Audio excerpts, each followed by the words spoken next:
Bonjour et bienvenue dans cette vidéo flash dans laquelle nous allons voir comment évolue la masse lors d'une transformation chimique. Commençons pour cela par un premier exemple en considérant la transformation chimique qui a lieu entre la craie et le vinaigre. Dans une première étape, on va placer sur une balance un morceau de craie, un ballon dégonflé et une bouteille en plastique qui contient du vinaigre. La balance permet de mesurer la masse de l'ensemble qui est actuellement égale à 254,8 grammes. Dans une seconde étape, on va placer le morceau de craie dans la bouteille en plastique qui contient le vinaigre et placer notre ballon sur le goulot de la bouteille. On observe alors l'apparition de bulles de gaz. Ce gaz n'est rien d'autre en réalité que du dioxyde de carbone de formule chimique CO2.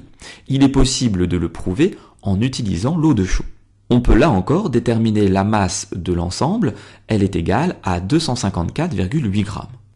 Après quelques minutes, on observe que notre ballon, initialement dégonflé, est maintenant gonflé. D'autre part, notre morceau de craie a été consommé. Il est plus petit qu'au départ. La masse, quant à elle, reste identique et est égale à 254,8 grammes.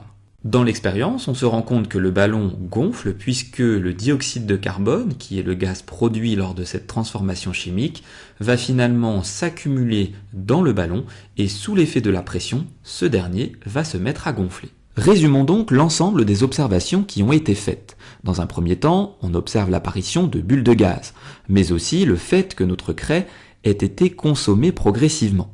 Ces deux observations prouvent qu'une transformation chimique a bien lieu. D'autre part, on remarque que la valeur de la masse est identique tout au long de la transformation chimique. On en conclut donc que la masse est conservée lors de cette transformation chimique entre la craie et le vinaigre.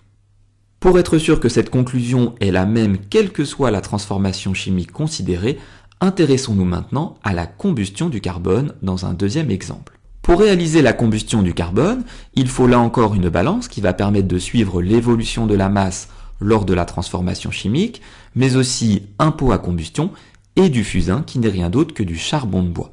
Le charbon de bois est composé d'atomes de carbone. On va donc pouvoir démarrer la combustion du carbone, ici du fusain. Le fusain est incandescent, on le voit sur notre schéma. Cela signifie qu'il dégage de la lumière du fait de sa température élevée.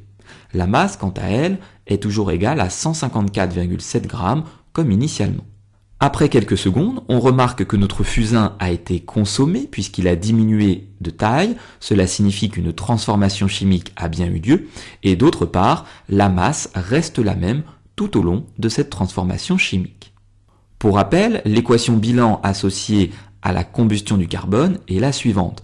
Le carbone et le dioxygène sont les réactifs et le dioxyde de carbone de formule chimique CO2 est le produit de la transformation chimique.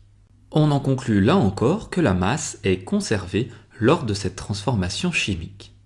Le fait que la masse soit conservée lors d'une transformation chimique est en fait parfaitement logique.